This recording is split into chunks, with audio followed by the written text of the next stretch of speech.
Hello and welcome to episode 310 of the Thinking LSAT podcast. Today on the show, we talked about a lot of good things. We did tackle 3 personal statements in the same way that we did before, where we read them until we couldn't read them anymore. Except we didn't make it through any of them. We started 3 personal statements. We kind of skimmed most of them. Yeah, I would say that we went through them further than we probably would have in real life. We went through them further than we probably should have in retrospect, but we like to give people value for their money here. Where it's like we're searching for something of merit, right? But it's like, no. Yeah. So anyways, that was that. We also went through a horrible turd of advice that was posted on some website, and we talked about that.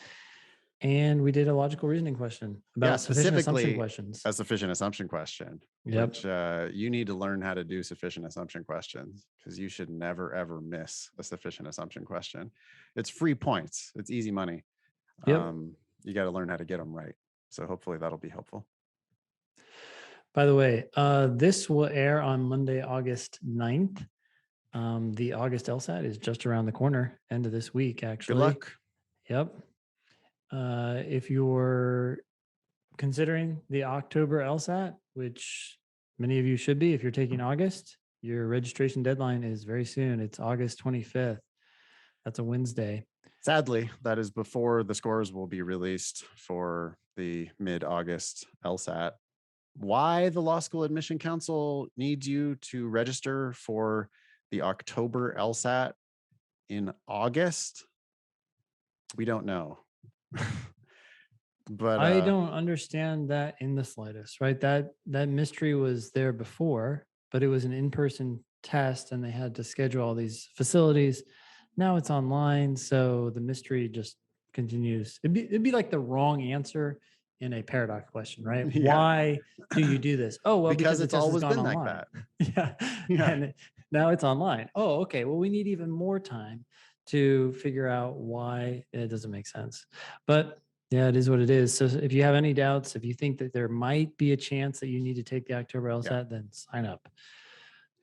By the way, Nathan hosts a LSAT study group for the August LSAT, which will then become the October LSAT. But he hosts a study. Yeah, go ahead. Yeah, well, this one particularly, the one that's right before the official test, is kind of a little bit of a different one, because what I'm going to do is I'm going to invite the class to ask me whether they should take the August LSAT.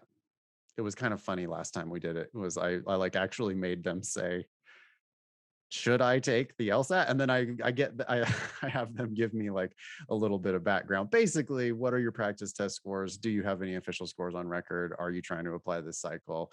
All those kinds of questions. But if we, by talking to, 5 or 10 different people who are on the fence about whether they should take the test, because that's really the only decision that you have to make at this point, right? Is like, I already paid my money. I don't get any refund if I withdraw, but withdrawal is still an option. And so it's a good kind of last minute just check in to see. And probably for about half of the people, I'm going to be like, no, you shouldn't. You're 20 points away from your goal. Are you kidding me? Like, you don't feel good about it. You're not going to get lucky on the test. But anyway, it's Thursdays, 4 p.m. Pacific, 7 p.m. Eastern. It's totally free. Just get a free demon-free account and come to my study group. And to get that demon-free account, just go to lsatdemon.com. You can actually scroll down on the homepage and see the events that are happening that day, or click ahead and see Nathan's event on Thursday to read more about it. Let's jump in. All right, so pearls versus turds. This is where we take some wisdom, or I should put air quotes there, wisdom that someone has received heard. Wisdom. Yeah. Which might not be that wise.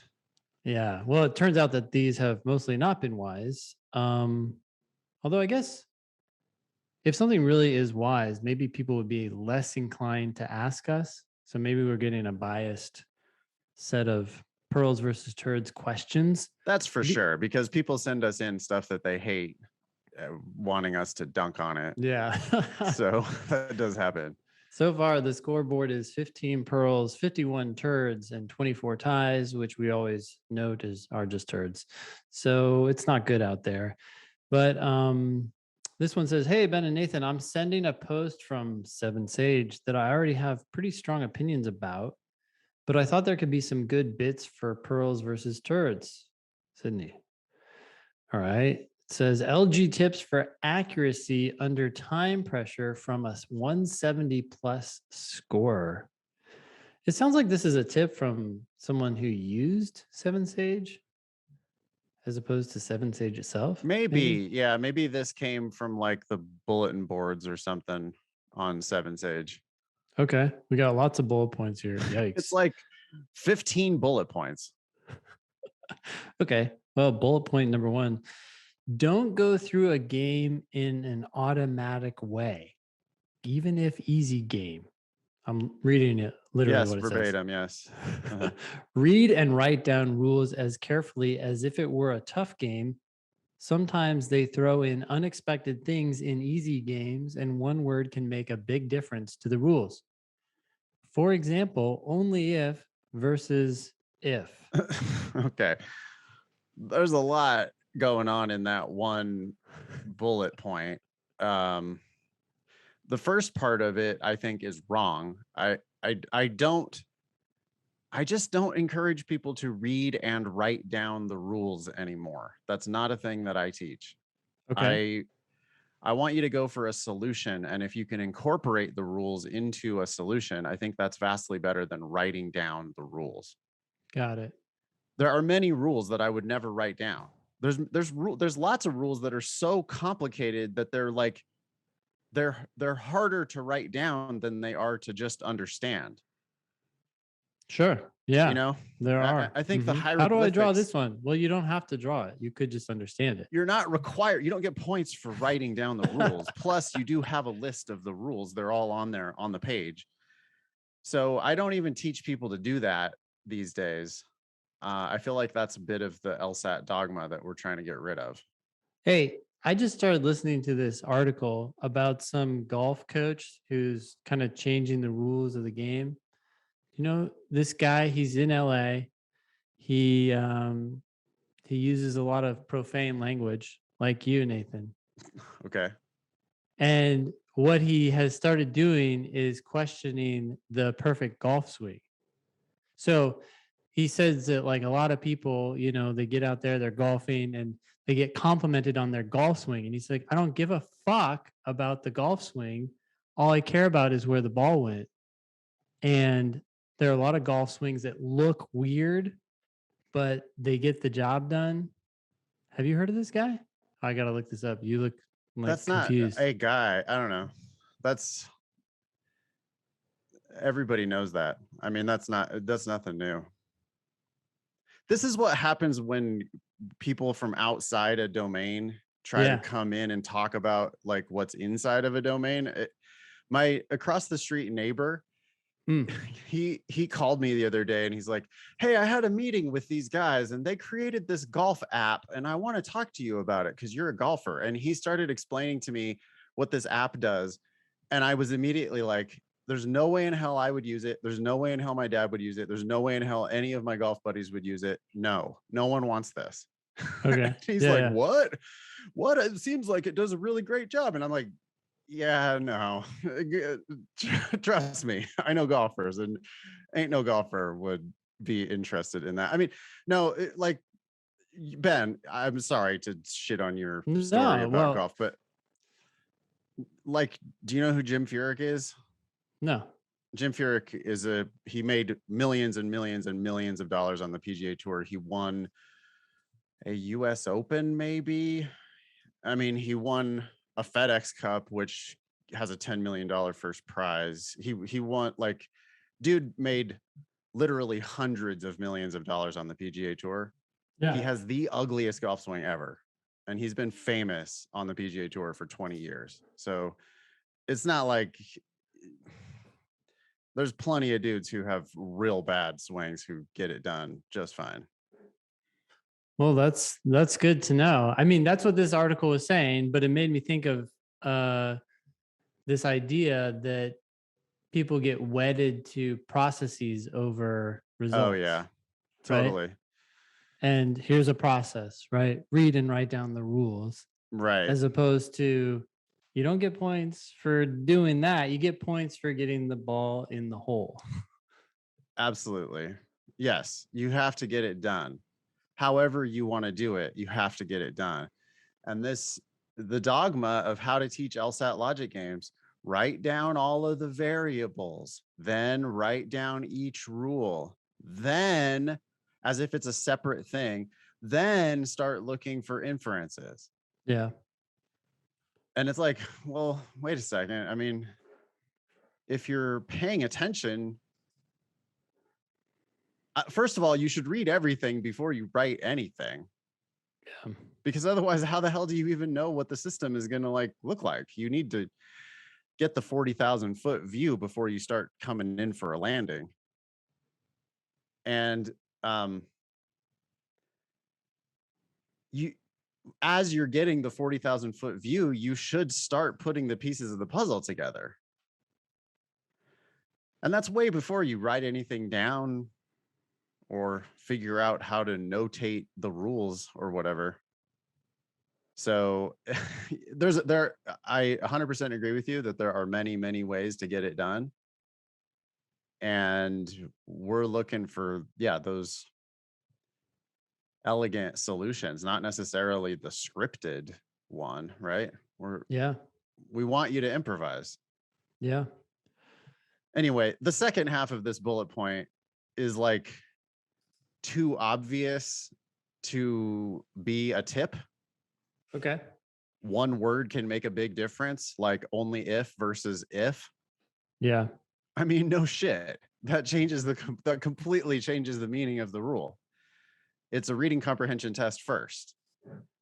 So like that tip is read carefully. No shit. I mean, and it's mistitled, by the way, LG tips for accuracy under time pressure. Like, okay, read it carefully. Yeah, that's step one. And that's for 170 scorers. And it's also for 130 scorers. That's for everybody. I mean, you need to read it carefully. Anyway, can we go on? I don't want to spend too much time on this because these are dumb tips. Okay. If game 3 is really tough, check to see if game 4 is easier. Oh, wow. And do it first. Don't lose 5 to 7 points on game 4 by spending all your remaining time on a more difficult game 3. How would you know that game 4 is easier?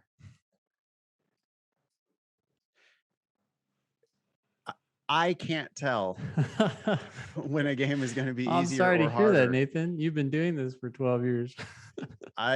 This is my livelihood. I'm pretty good at it. I cannot tell at a glance. I would have to invest a couple minutes anyway into a game. And by the time I've invested a couple minutes, I'm going to finish my damn job. I'm not open to the possibility that a game is too hard for me. I'm not, and I'm certainly, because I know exactly what most students are going to do here. They're going to think that a game is hard. They're going to look at the next game. Then they're going to decide that that game is also hard. And they're not just going to do it on game 3 and game 4. They're going to do it on game 1 and game 2. Yeah. And try to cherry pick. And I can't imagine that being a successful strategy. Lately, man, in class, I don't know what you'll think about this. Oh, I have a pretty good idea what you'll think about it, since we tend to eventually agree on most things. But I've been telling people that they just shouldn't go to law school without perfect logic games. Yeah, that's interesting. I mean, and the reason why I say that is because it's real hard to score in the 170s without perfect logic games. It's also real easy. Not that it's not hard work, but almost everybody can get to perfect on the games if they just grind it out. And I know that sounds shocking for like new students, But I mean, I have my classes do like a show of hands all the time, you know? How many Yeah. of you here started with games was your worst section and now you're perfect? Yeah. And like half the room raises their hand. Yeah. And it's like, okay, well, then if you're not yet there, it's probably because you haven't done the work yet. I mean, I also do, people are like, Nathan, I'm just at this plateau on the logic games, and I just can't seem to get any better. And I think 2 games or 3 games is the best I'm ever going to do. And I'm like, okay, how many games have you done? How many sections of games have you done? And sometimes they'll say a fairly high number, but it's like, well, I've been at it for a while. I've done like 30 timed sections. And I'm like, good, you've done basically a third of the games that are out there. Yeah. Is that good enough? You've done 1/3 of the available prep. Is that good enough? And lawyers aren't the type of people who just say, sure, that's good enough. Yeah, let's just go to trial. I'm ready. Enough. I've Let's done do a it. third of the research I need for your Yeah. case. Yeah. You know, I'm familiar with a third of the case law surrounding this issue. Mhm. I'm ready. Yeah. I mean, I think it's roughly the same. We're We've made gonna it through a be third where of we're the discovery document. We're good. I mean, you know, and if law school cost $1,500 or maybe $15,000, then I would say I wouldn't be such a stickler about it. But when law school costs $150,000 or more, Yeah. then it's just like, yeah, you probably need to make this investment to get yourself to perfect logic games, because then law school is going to cost you zero. And, you know, so excuse me. So that's why I like, this is such a dumb strategy, because it's a short-sighted, like you're just deciding in advance that it's possible that you're not going to be perfect on the games Yeah. if you're going to select which games you're going to do. Yeah.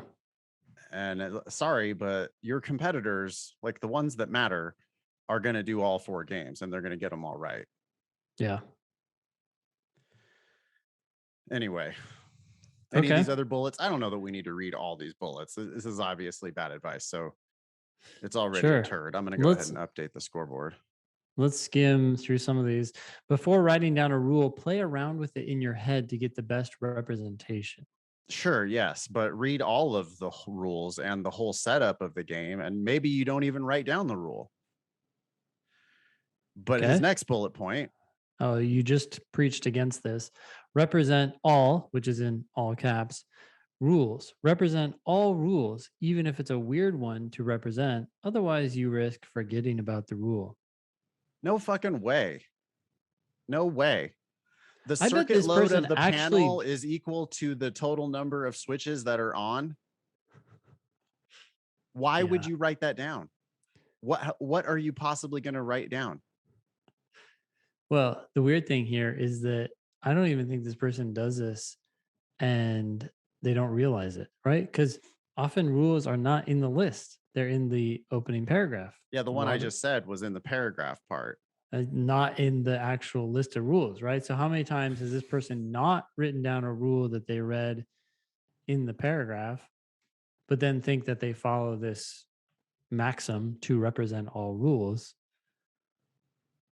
But, All right, anyways, let's do one more of these and then let's get out of here. This is dumb. This is a very bad tip. okay. I'm just randomly picking Well, do one. the very next one. I like the next one. Oh, you like the next one? Let's see. I mean, I hate the next one, but You like to yeah. hate it. If unsure how to represent a rule on the game board or which elements are important, look at questions to see what they ask about. For example, in sequencing games, sometimes they make us think it will be double layered when the extra category is not that important and it doesn't need to be double layered. What is this person talking about? Like this is exactly what I'm talking about though. They're so focused on writing down the rules perfectly Yeah. that they're actually willing to go look at the questions to let the questions inform the type of diagram they're going to like. Oh, I want to know how to write this rule perfectly. So let me look and see what the questions are asking. Then I'll come back and write down the rule perfectly. Yeah. Meanwhile, you could just be putting the pieces of the puzzle together and solving the damn thing. By the way, I want to talk about one thing that's inherently assumed in the title of this article or post. LG tips for accuracy under time pressure from a 170 plus score. LG tips for accuracy under time pressure. There should be no difference Right. in how you approach the questions, whether you're finishing the section or not. There is no, oh, wait, you're under time pressure? Okay, well, we're going to give you these set of tips. It's like the way to finish the games in time is the way to finish the games, period. It's the best way. Slow is smooth, smooth is fast, understanding, etc. This guy also doesn't want you to do worlds. If you're aiming to get to all 4 games, splitting should be a last resort. Wow. Bullshit. That's the opposite. If you're aiming to get to all 4 games, splitting, or we call it worlds, should be your first resort. That is the best way by far to just destroy logic games, is to make worlds. Reasonable minds can disagree. I don't doubt that this person figured out a way to score perfectly. There's a lot of people who can do it perfectly in a lot of different ways, but none of this is anything that we would ever teach. Yeah, if you have a Pearl versus Turd candidate, email us at help@thinkinglsat.com or find us on social at thinkinglsat. Let's jump into this logical reasoning question. Yep, let's do it. This is from PrepTest 73. It's section 2, question 12. I will read it and try to elicit some responses from Ben. The passage says the chairperson should not have released the election commission's report to the public, comma. 4, the chairperson did not consult any other members of the commission about releasing the report before having it released. What do you think? It's just one sentence. Yeah, it's one sentence, but it is an argument. It has 2 components. The first part, the chairperson should not have released the election commission's report to the public.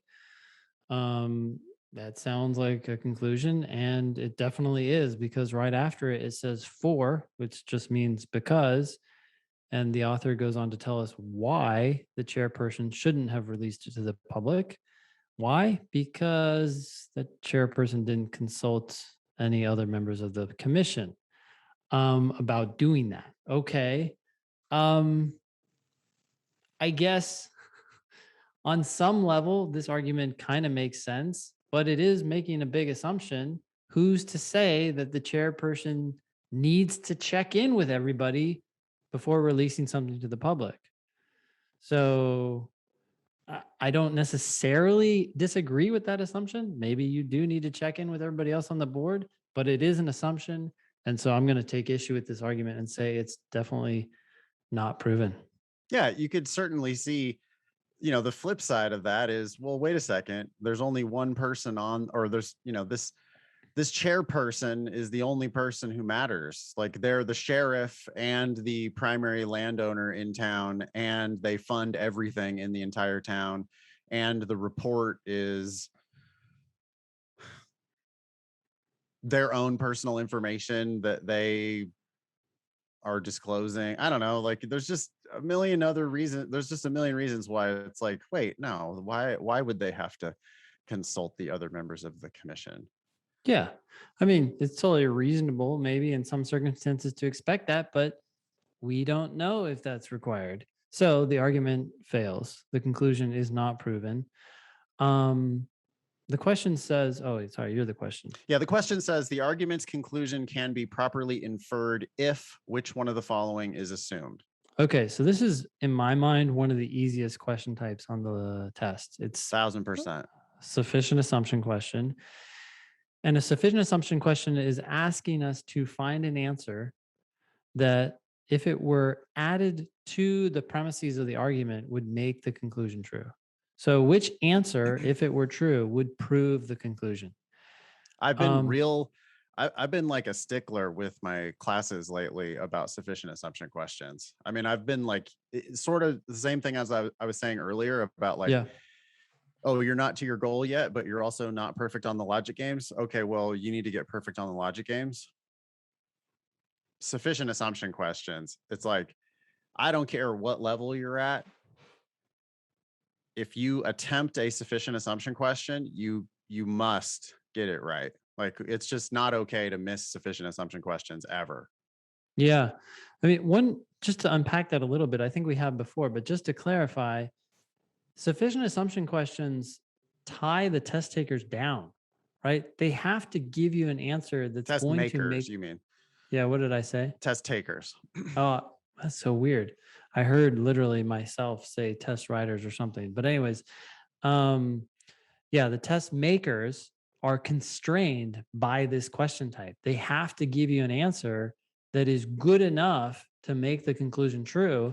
And for that reason, they don't have a lot of flexibility in terms of what answer choices they can give you. And that's good for you because now you can predict, like, okay, well, what does this answer got to contain if it's going to go ahead and prove this conclusion? And right now, I need something that shows if you don't consult with other members of the commission, you have a problem. You should not be allowed to release the report to the public. I just need something like that. And answers that go off on different topics are not going to be correct. So I know it has to deal with that. Right. And so another way of saying what Ben just said is these questions are super predictable because the correct answer has to take the evidence that we have and force the conclusion to be true. Yeah. And it's like very, I guess you could say it's a technical thing, but it's just like you have to learn that there is such a thing as a proven argument. Like the premises can add up to the conclusion sometimes. Yeah. And that's what happens on every single sufficient assumption question is you're just basically adding a new premise that will complete the argument and force the conclusion on the page to be true. And there's like one way to get there. And I mean, it's funny when I start writing a lot of explanations, then I kind of start losing patience. Like if I do one a day, I can be very patient. But when I write 5 a day, then I'm like, I lose patience on, especially on a sufficient assumption question. I'm not going to go through the wrong answers. I'm sorry. I'm not. Like, no. And I definitely do this in my classes. It's like, hey, if you want to learn how to do a sufficient assumption question properly, you need to learn how to predict the answer.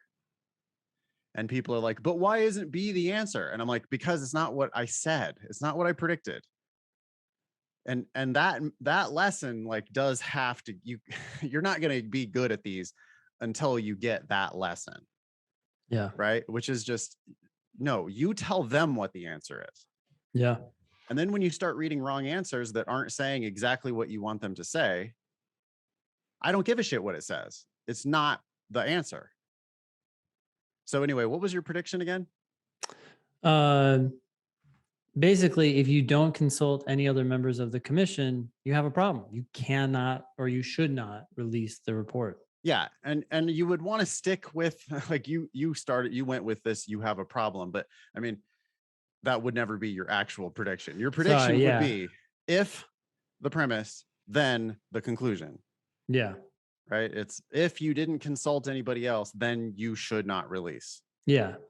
And that's it. And if the answer doesn't say that or a synonym of that, or like another way of saying that exact same thing, you know, we could use only if, we could use unless, we could use if then, we could there's a million different ways we could state the rule, but the rule is if you didn't consult anybody, you can't release the report. Yep. And the answer has to have that. If it doesn't have that, that's not the answer.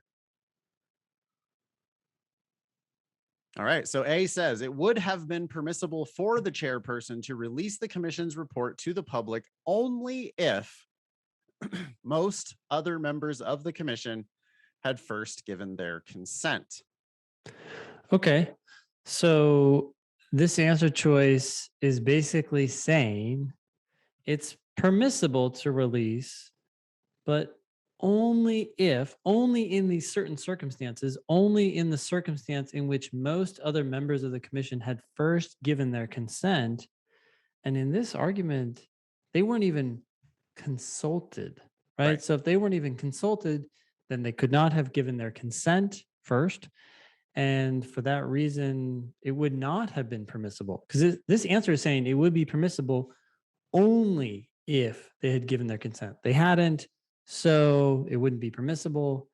And that would make the conclusion true. The Yeah. chairperson should not have released the election commission's report to the public.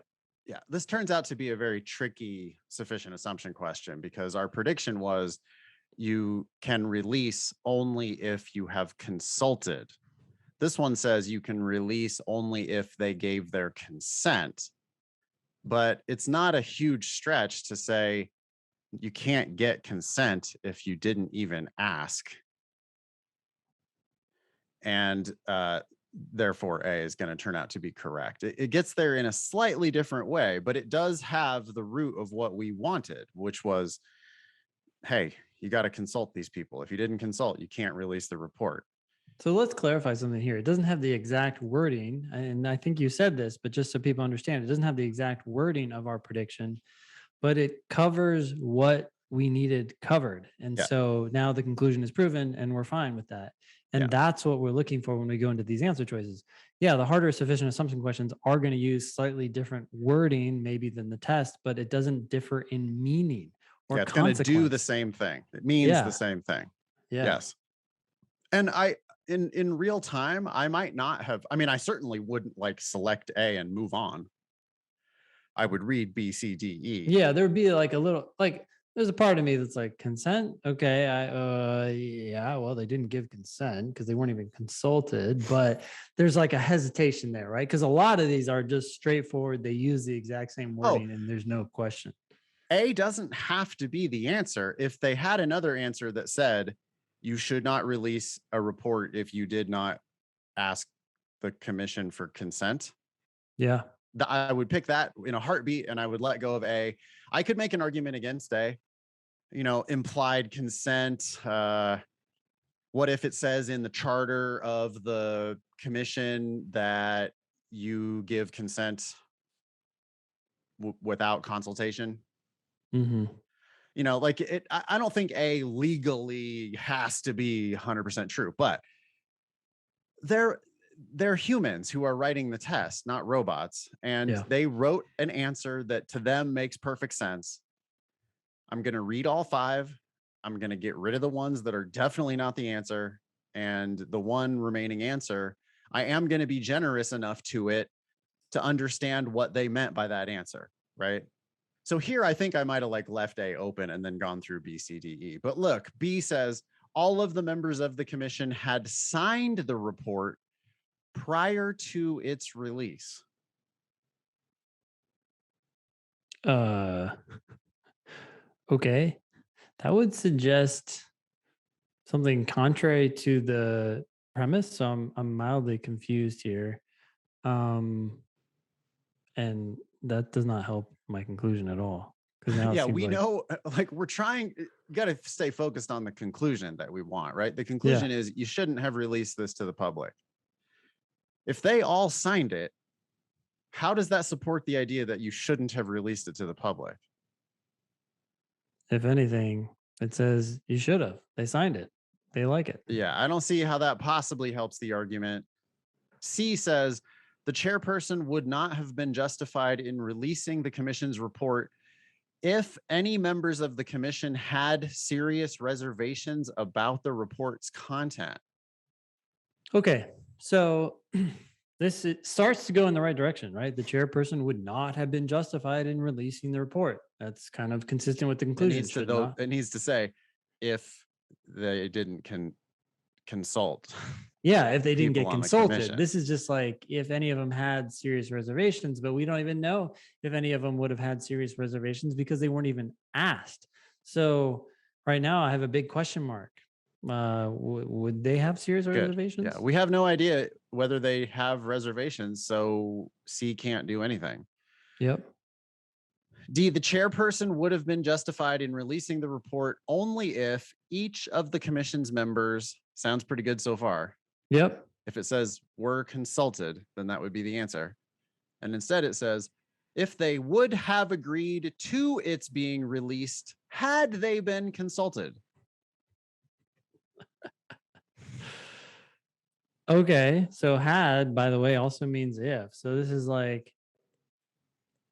they would have been justified only if each of them would have agreed if they had been consulted, but they hadn't been consulted. So this whole if then logic doesn't happen. Also, they might, we don't know. Maybe they would have agreed. I mean, it's totally possible that with C, it's totally possible that none of them had serious reservations. And with D, it's totally possible that they all are like, yeah, fine. We don't give a fuck. Release it. Who cares? We just don't know because they hadn't been consulted. We have no idea. So that answer can't do anything. E says some members of the commission would have preferred that the report not be released to the public. Okay. Great. That doesn't tell us whether it should or should not have been released, though. The only issue here was about consulting them, not about their preferences. Yeah, I mean, to argue against E, maybe the exact reason why it should be released is that some members of the commission would prefer that it's kept secret. It reveals things about them. Who knows? Like, what they prefer is not really relevant. The evidence or the argument was, if you don't consult, you can't release. Do any of the answers say if you don't consult, you can't release? None of them say that verbatim. But A works because it says you can release only if they consent. And clearly they did not consent. Yeah. So therefore. Well, it's not so clear, honestly. I mean, you have to make the assumption that it's not possible to consent if you weren't consulted. True. But they wrote this question. Their intention was to have one obviously correct answer in their mind. This is the best by far. That's what they requires meant. The smallest jump in reasoning. They meant that if you're not ever consulted, you cannot give consent. And if A is true, then you can't release the report if they didn't give consent. We have to add the one tiny assumption that, hey, if we didn't consult them, they could not have consented. And that's not a huge stretch. You can understand what they meant.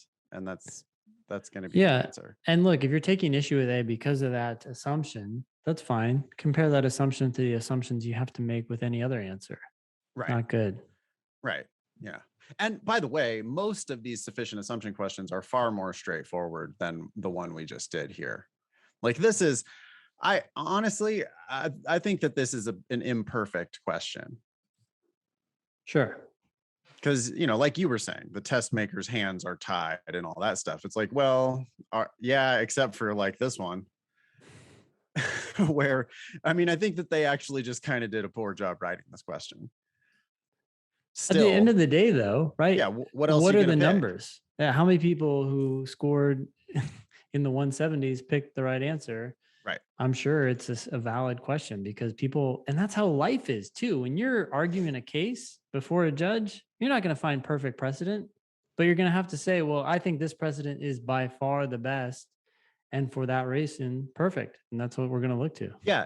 The instructions on the test say that you're not allowed to make implausible or superfluous assumptions. It doesn't say you're not allowed to make any assumptions at all.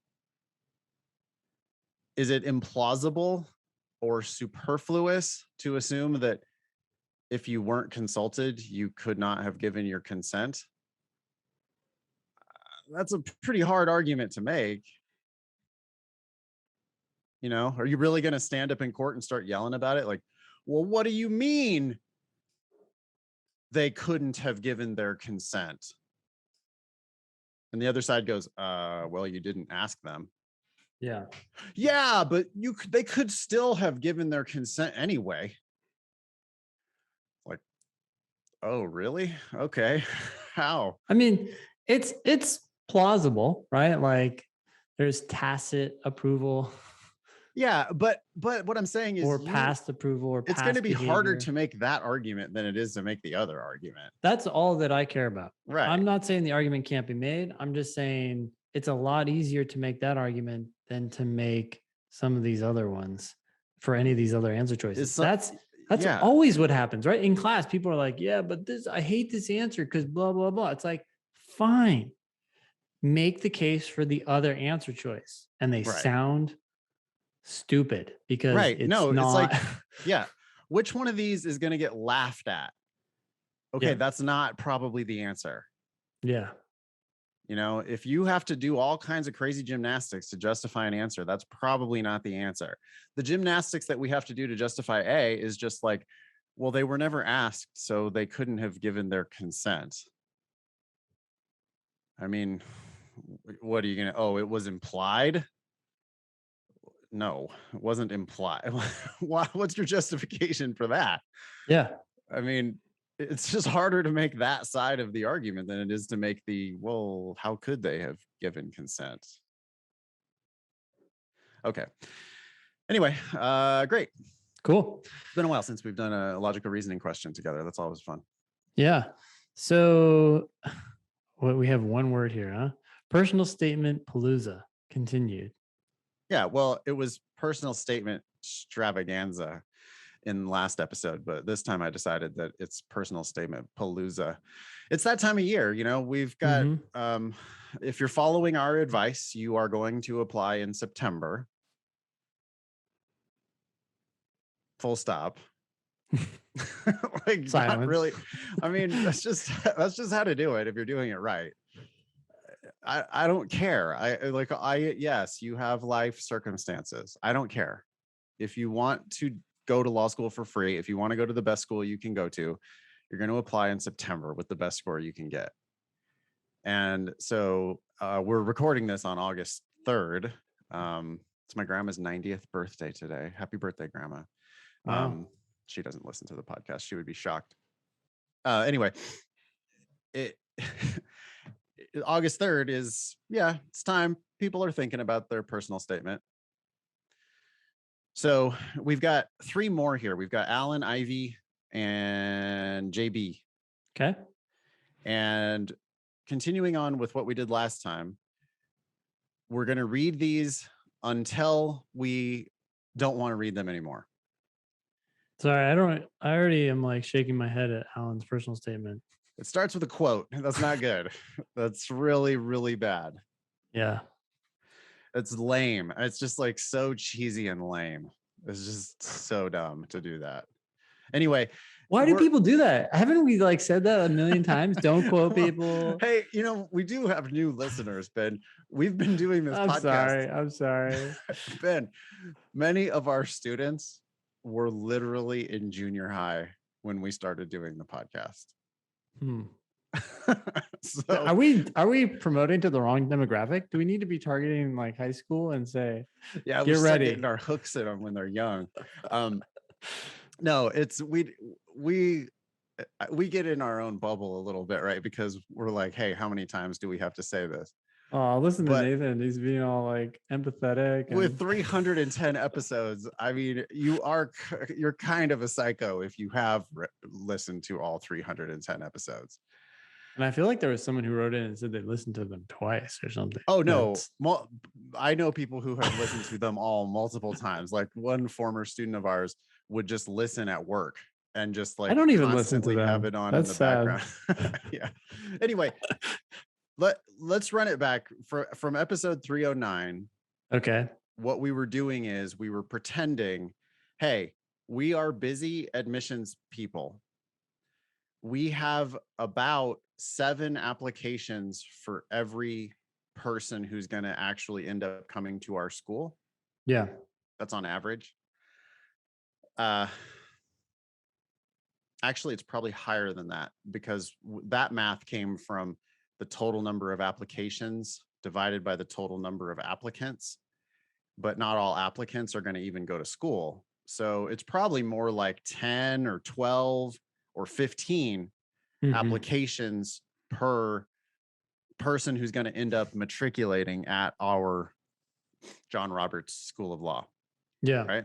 Yep. So we're sitting there with a big stack of applications, and let's assume that we've already presumptively admitted the people who have really killer LSAT and GPA, they're in unless they do something real dumb on their personal statement. Yep. The people who have real low LSAT and GPA, they're not getting in no matter how good their personal statement is. I mean, maybe 1 out of 1,000, but we're not giving advice for the 1 out of 1,000. We're giving advice that matters, right? Yeah. So let's assume that these applicants have similar LSAT, similar GPA, and that they're kind of on the bubble at our school. And we're really only going to admit like one of these. How much are we going to actually read these statements? Not much. I think we're going to read them to the point where we get bored with them, and we're going to go look at the next one. Yep. And then we're going to make our decision, right? Yeah. So let's see how far we would get into Alan's personal statement. Okay. I'll read. Okay, go for it. It starts with a quote. The quote is full centered at the top of the document. And it says, "We all make mistakes, have struggles, and even regret things in our past." At this point, I'm thinking to myself, no shit. I don't Why? think I would read any further, honestly. It's like, oh, so Yeah. you're starting off with like this just platitude. That's like This- so obvious platitude. Like, really, what do you think you're like educating me about the imperfection of the human condition or some shit? Like, Oh, what? wow. We all make mistakes. Yeah. Oh my God. Interesting. Wow. Like, yeah. It goes on and it says, "But you are not your mistakes. You are not your struggles. And you are here now with the power to shape your Oh day my and your God. future." And then Steve Maraboli is the author of that chef's kiss, gem of a quote. And it's like, God damn it. You're wasting my time by putting some shit from Steve Maraboli, whoever the hell that is. What? Yeah, this is a personal statement. The person is you, not Steve. And the fact that Steve is your guru or whatever doesn't do anything for me. I care what you've done. You parroting somebody else's platitudes ain't doing it for me. Anyway, here's the first paragraph, and I honestly don't think I'm getting any further. This one would go into the no pile real quickly. Okay. Because of this quote's impact on me, I recited it during my school's convocation at the beginning of the 2020 fall semester, amidst the numerous social injustices that occurred in the preceding summer.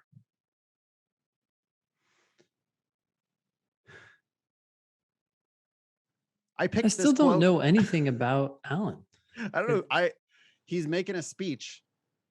So he probably was like selected. I don't know. I'm like trying to be generous. I'm going like, oh, good so grades he's a or something. Student leader of some sort, or I don't know. I picked this quote because of the adverse experiences we go through as humans. Oh, now you're going to tell me about life. You're now a guru. You're now exactly self-appointed life guru. Yeah. I'm like, goodbye. You're not serious. It's just not. I don't want to be lectured to. This is like condescending. Yeah. I mean, I get it that it's like positive and optimistic. I have no doubt that Alan is like a nice guy, genuine, well-meaning. But I'm not here to listen to you preach to me about the human condition. You know what? One thing I want people, I do really want, when you're writing your personal statement, you need to realize that the reader is older than you. Yeah. That matters. Like, I mean, we're like middle-aged, right? I'm 45. Your reader is almost guaranteed to be older than me. Yeah. Or the average age is probably older than me. It could be by a lot. I mean, it could be like an 80-year-old law professor reading this, and you're going to condescend to them about the adverse experiences we go through as humans. Like, to someone who went through way more than you've ever gone through before you were even born. And I don't know. It's just stop it. It goes on. We are given the opportunity to do more, do better than yesterday, and overcome adversity. Which is like you're repeating the damn quote that you put at the top of your statement. After reciting this quote, our student body observed a collective moment of silence for 8 minutes and 46 seconds in reverence to George Floyd's life. I thought George Floyd could have easily been me as I began to reflect. I reflected on where I came from, my community, my undergraduate experience, and where I see myself years from now.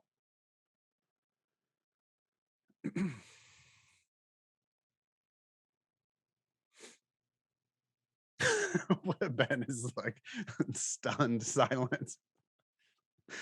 You're just done. You're ready for the next one. Yeah, well, I mean, I agree with you. Alan sounds like a nice person who is well intended and trying to, I don't know, do the world good. But it's just, it's not the ingredients for a personal statement. There's so much more power in saying what you've done, not talking about what you think. I mean, so much of this is about Alan's thoughts and beliefs. It's like number one personal statement tip that I give these days is just like, stop telling me about your mental states. I don't want to know what you think. I want to know what you did. Yeah. So Black Lives Matter. Yes. George Floyd. That was super fucked up. You're not telling me anything new though. And the fact that it was impactful to you, you need to show that impact, not tell me about the impact, which is all you're doing here. This is pure telling. What's one thing we know about Alan? He made a speech. That's all we know. We don't know why.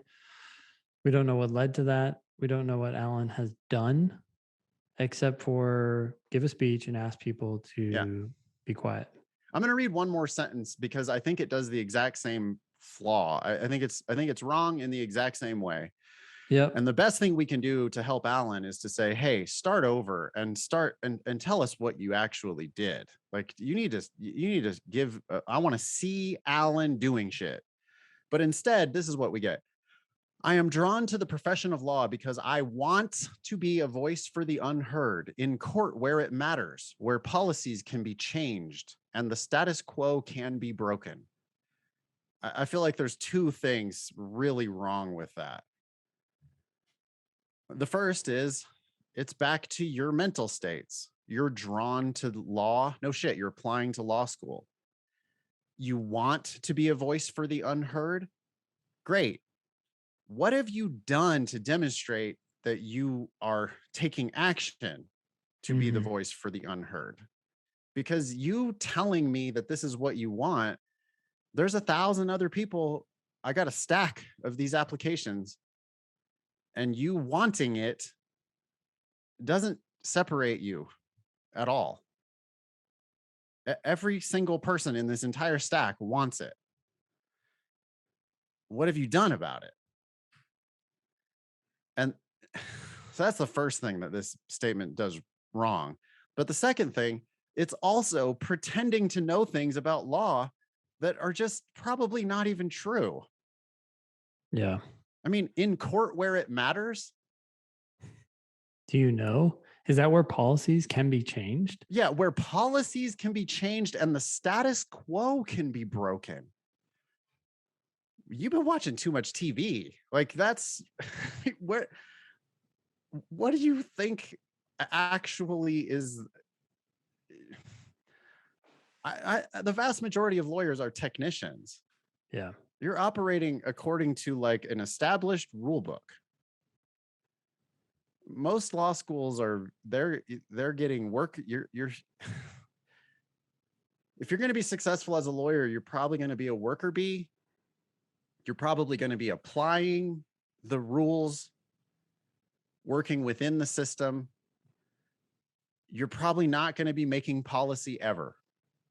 Like almost nobody is making policy. So this all just comes off super naive to me. And I believe I want Alan to be successful because he's clearly passionate, but you gotta, you gotta show me what you've actually done. So And yeah, later in this paragraph, it looks like he's finally getting into it, telling me he's about. finally getting into it, but he's still, it's just conclusatory, right? Or Right. conclusory. It's like, this is, I was this, I was that, as opposed to, okay, what'd you do? What'd you do in those roles? So I continued to flourish athletically. Don't tell me that you're flourishing athletically, but yeah, look at all the extra verbiage here. I like, by the way, conclusatory. I think that's it's a good like amalgam of accusatory and conclusory. Conclusatory is like, because it's like easy, dude.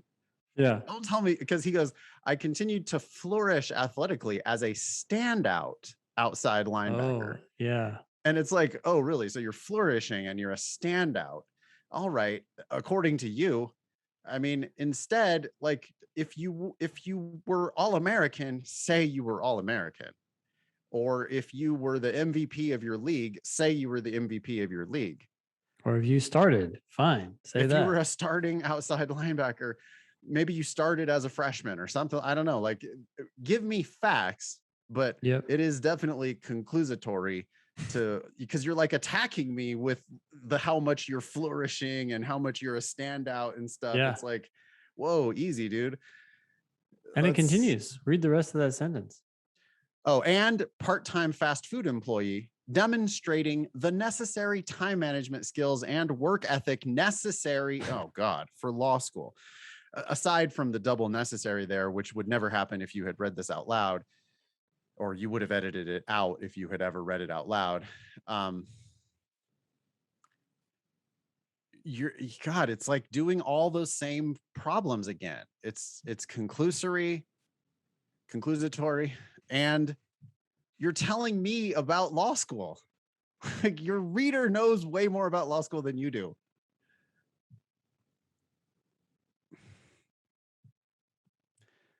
Bye. Thanks, Alan. Yeah, that would be next. And by the way, Alan, if you would like to take our advice and resubmit, we would love to see it again. But I mean, it needs to be more facts, fewer conclusions, obviously kill the quote, stop talking about your mental state, be plain spoken and fact driven about what you've actually done. I'm scanning the rest of this statement and I do see some sentences that seem to be facts of what you did, but they're few and far between, and they're quickly followed up with the same mistakes. This, enhanced my ability to Yeah, blah, why blah, so blah. many conclusions? Just say what you did, and we will conclude from that you're capable and ready for law school. Yeah. So good luck. All right. Next, here's Ivy. Okay. I'm going to ignore the email and just read the statement, huh? Okay, I'll come back to the PS from Ivy. She wrote 2 emails in, and I put the second one in as a PS, but we'll come back to it. Go ahead and start with the top of the personal statement. Sure. While a full-time undergraduate student, I was also a student performer, designer, and technician for the theater department. Okay. In comparison. Yes. I love it. Already. Yeah, it's an I am sentence, but it is telling us a lot about Ivy right away. We know she's a student performer. She's a designer, a technician in the theater department. So she's a theater kid. Yeah. But working hard. I mean, that's as a full-time undergrad, very involved. And notice, she's not saying I was very involved and I had to exercise my excellent time management skills, which will serve me well in the practice of law. Like, she doesn't waste our time with all that bullshit. Instead, she just says what she was doing. And then we immediately go, oh, super involved in theater while also full-time undergrad. we're going to reach that conclusion, and we're going to land on that conclusion much more solidly if she just doesn't even say it ever. She does. No, it doesn't even matter if she says the exact same conclusion that we draw on our own. It's the mere fact of you saying it that takes the wind out of the sails. It's like it just loses its power. Anyways, if someone tells you buy this right now, you should buy this. You should buy this for me right now. You should buy it.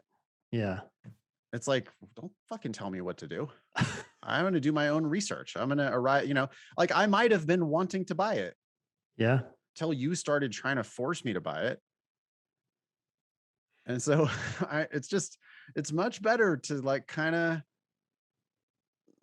flirt around the edges with just the facts. Like don't overplay your. Anyway, go on. Yeah, she continues. She's got 2 spaces after her period here. And that's consistent throughout. So I'm glad it's consistent, but I would stick with 1 period. I spent days from 8 a.m. to 5 p.m. in classes, 6 p.m. to 10 p.m. in rehearsals as a performer or stage manager, and 11 p.m. often until 1 or 2 a.m. designing lights, scenic elements, or finishing constructions for the show. Okay, I don't know what I think about this. Like, I'm going to tell you my schedule. This is almost too detailed. It's starting to raise questions. I'm like, okay, so you worked from 8 until 2.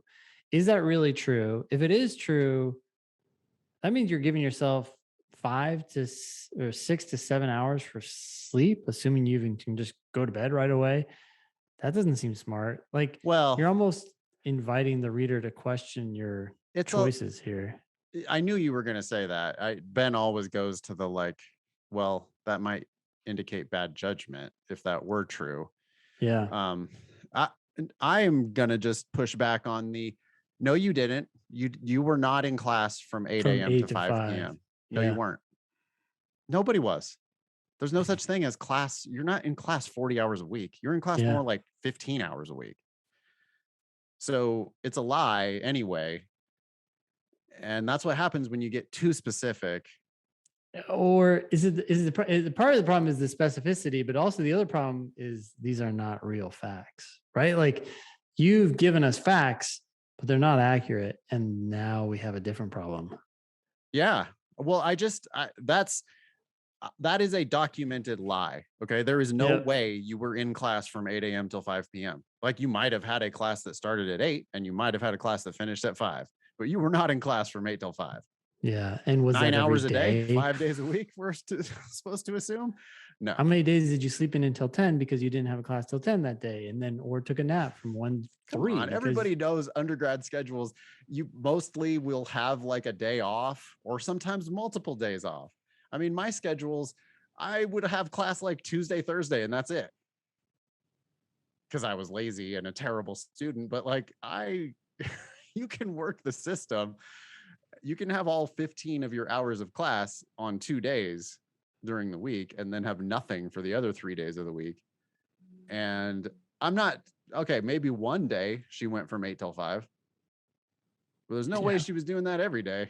And that's what she's leading us to believe here. So it's a lie. Yeah. And what was I going to say? It feels like she's protesting too much. Like, I'm a full-time undergraduate student and I did all this stuff. And let me just show you, like, it was intense. And it's like, okay, like, you had me after the first sentence, but now I'm stepping back. Well, and because we caught you in one lie, then we now start to suspect that everything you say is a lie. Like, did you really have 6 to 10 rehearsals every single day?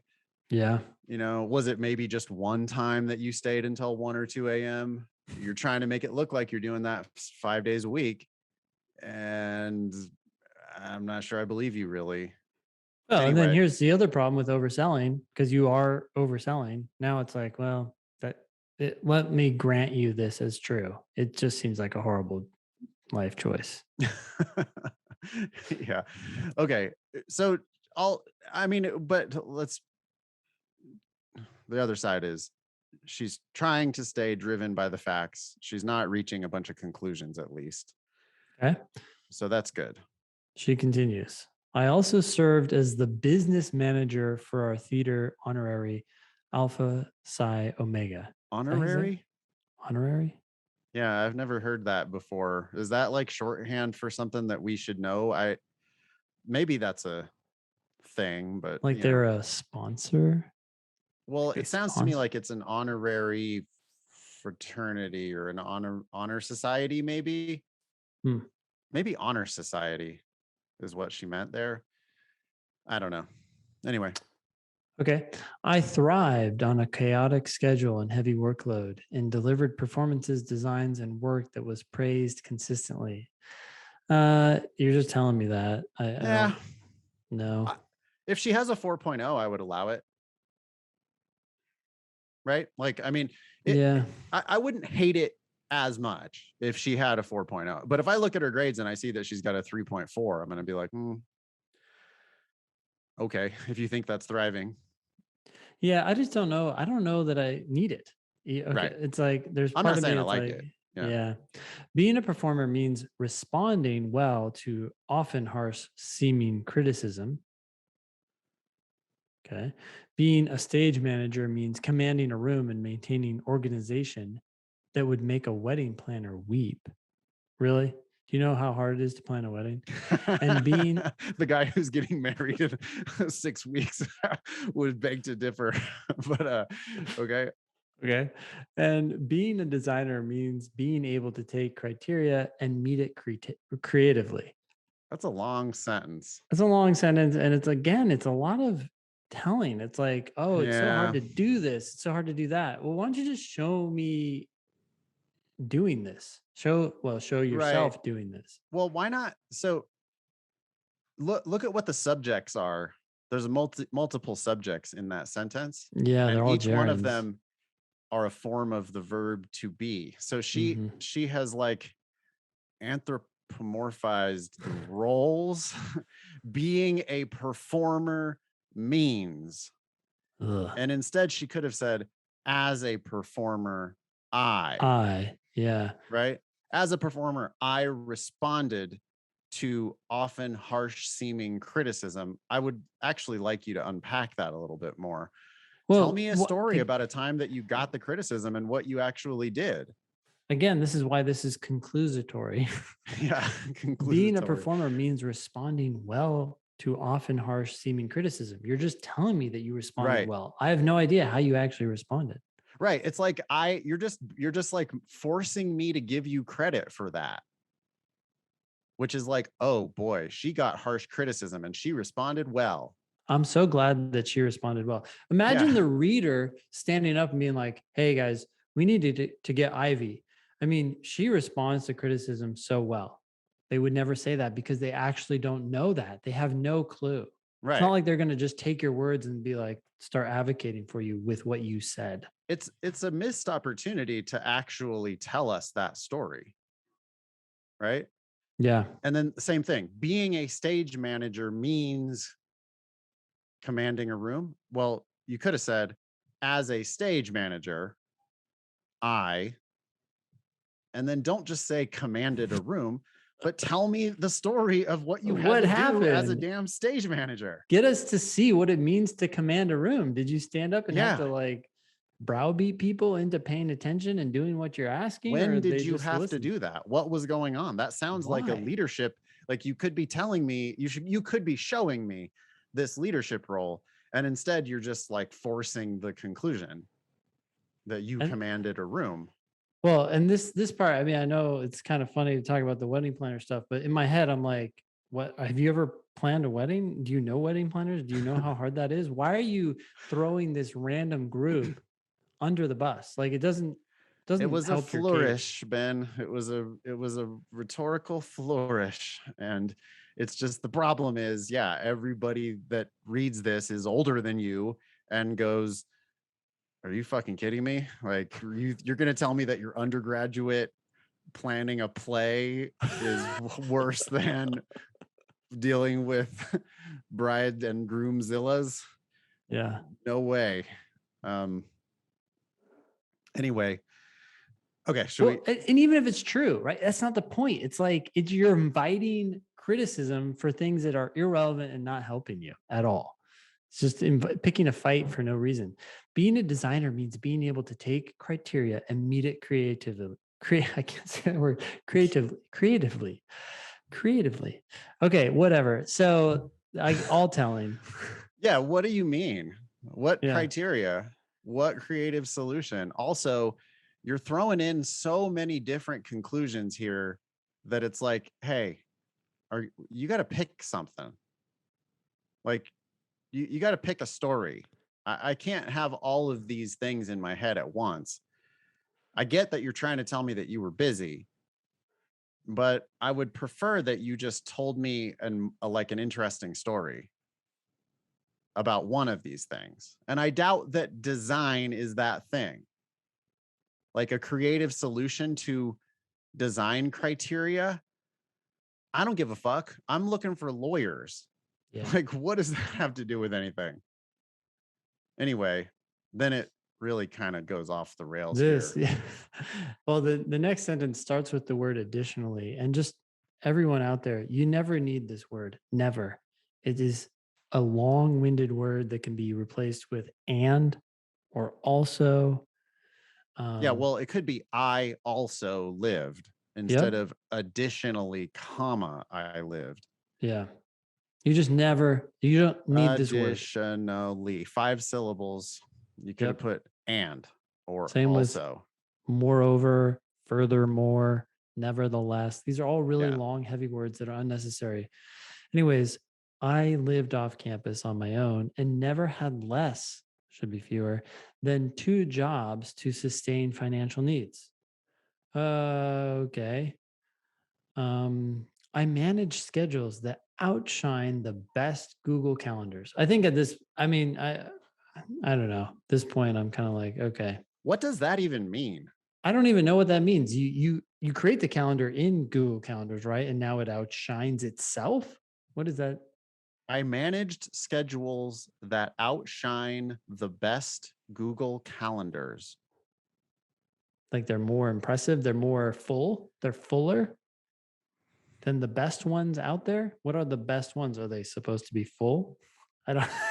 No, it doesn't make any sense. It's another one of these rhetorical flourishes, like the little wedding planner aside. It's like, it's too much. It's overselling. It's like, the thing with Ivy is that I think Ivy, and if you look at in the Ivy's first email, I feel like I am a pretty proficient writer. And she says, so I was hoping you would read my first draft and absolutely ruin it, which, so she knew what she was getting herself into here. But it's the kiss of death when people tell me that they're a proficient writer, because it's like, because Ivy, and I'm not disagreeing, actually. Ivy is a pretty strong writer, but you're falling in love with your own writing talent, and you're therefore wasting my time and actually confusing me with these random asides. Like, I don't even know what that means. So stop it. I hate to disagree here, be overly harsh, but I don't think any proficient writer would actually say pretty proficient. It's just a proficient writer sheds all these unnecessary adjectives that. Proficiency is not a relative term. You either are or are not proficient. So you wouldn't say you are pretty proficient. Yeah, I get it. Hey, same with very. It's just, I don't like, people think they're good at writing and they're not. It's just, they're not. No, you're not. No, nobody is. Nobody's as good as they think they are, including me. But look at Grammar Corner. Can we do Grammar Corner? What's Grammar Corner? Grammar Corner is a new feature of the show that I just invented right now, where we talk about a grammar tip. Or maybe I should have just gone with it. Yes, go for it. What's Grammar Corner? It's a punctuation related Grammar Corner. Okay. When she said harsh seeming criticism, I thought that there should have been a hyphen there between harsh and seeming. Yeah. And then, which there wasn't. So I was wanting a hyphen there. because it's two words modifying a third. Yeah. It's like And a then she puts compound a hyphen later where she shouldn't have one. adjective phrase. Right. And then she gets to, additionally, I lived off dash campus.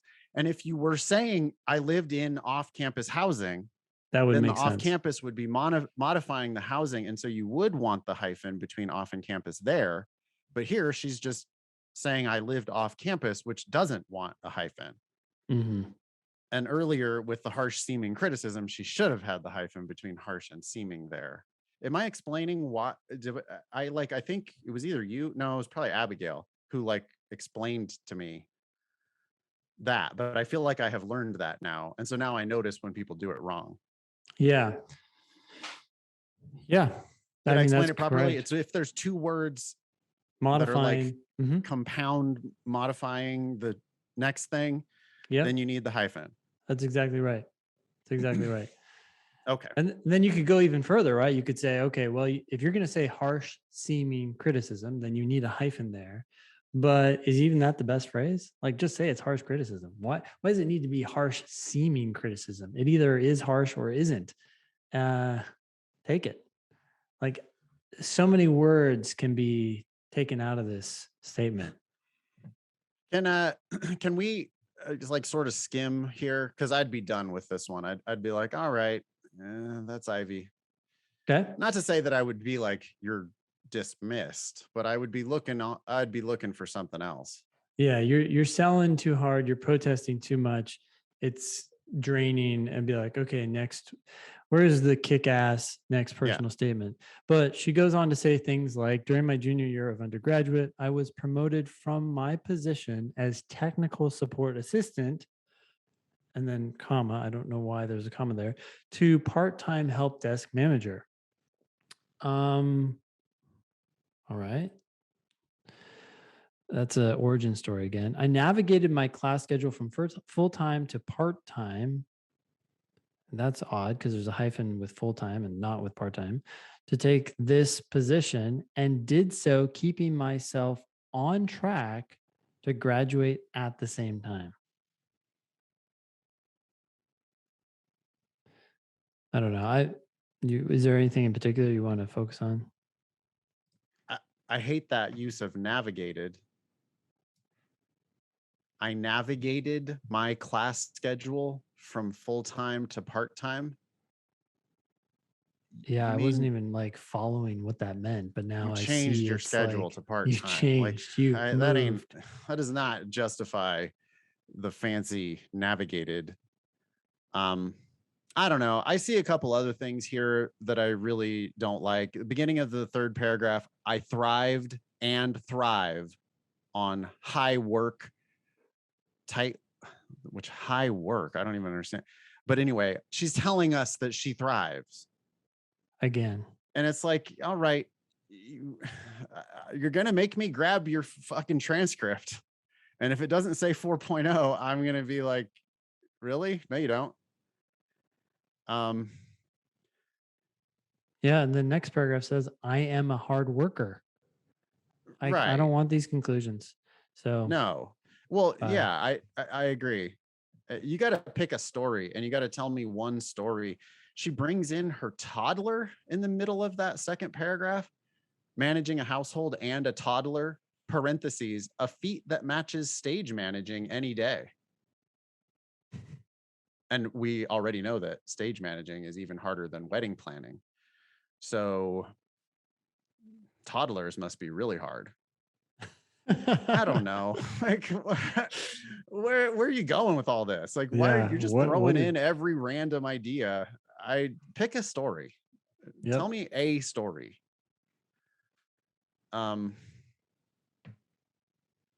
Whoa. Our university became fully remote in March. A month into my position, I facilitated converting each and every faculty member to a laptop and walked them through working remotely. Really? Single-handedly, huh? And you facilitated converting them to a laptop, each and every faculty member. I don't know. I don't believe you. I don't believe you. Do you believe her? Nope. No, I can't. I'm sure you did a great job. I bet you converted a lot of them. I bet you did the bulk of that work. But no, you didn't. I bet that's I why don't she know. said facilitated. That's her subtle way of saying, Softening it like, I didn't do well, we actually gave a all of it. laptop to every faculty member. And I facilitated that. yeah, I called people and told them to pick them up. Yeah. Yeah. Also the each and every, that's like Why? it's like overselling it, like just doubling down. You could have just said, I helped convert our faculty to the online remote work. That'd be great. Like you're getting so specific again that it's like we're forced to try to catch you in your lies when you are so specific with things that are just probably not even humanly possible.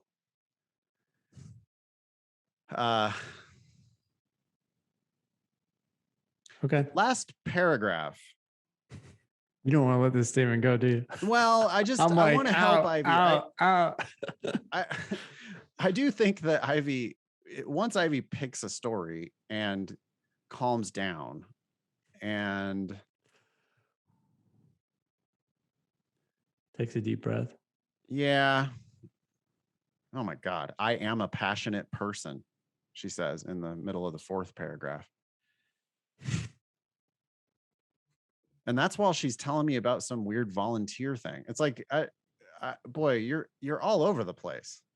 And in the final paragraph, check this out.